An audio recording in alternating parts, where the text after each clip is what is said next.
Hatreto aloha dia tsy mbola manana politika nasionaly mahakasika ny fiompiana isika. Antoky ny fampandrosoana ny toekarena nefa ny fiompiana indrindra ho an'ny tanimanitra toy ny Madagasikara. Nodinihana nandritra ny atrikasa izay notanterahana androany ny paikady ahafahana mampiroborobo ny sehatra ny fiompiana. Lovaramanana Jesosy Kristy ragodramanga.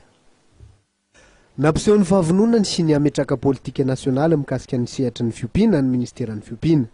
Isan'ny votra tokoa izany resaka izany nandritra ny atrikasa mikasika ny sehatry ny fiompiana izay niarahana tamin'ny afrikanina misahana ny biby ao anivon'ny vondrona afrikanina ny vondrona eoropeanina ary ny ministeran'ny fiompiana.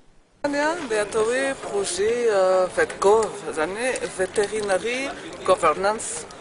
Ny fiompiana dia fantatra fa anisany fanotra iray lehibe amin'ny fampitomboana natao hoe sehatry ny ekonomika aty Afrika satria raha jerena dia 20% isanjato ny mponina aty amin'ny faritra Afrika, indrindra fa ny mponina mahantra dia miaina amin'ny atao hoe fiompiana io.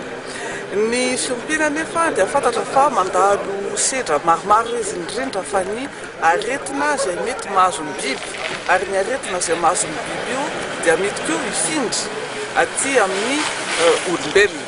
Izay no mahasaripady amin'io sehatry ny fiompiana io.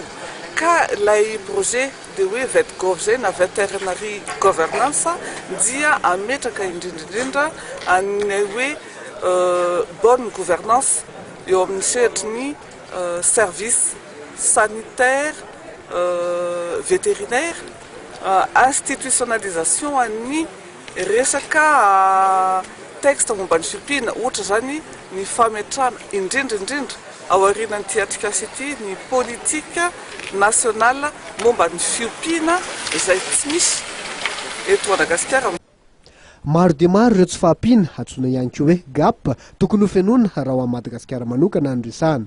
Ohatra ny nomendra matoa Randriamandranto Ianta ministry ny fiompiana ny famokarana ronono izay misy GAP tokony ho fenona hatramin'ny 10 litatra isan-taona isan'olona, ny hena izay misy GAP tokony ho fenona hatramin'ny 12 kilao.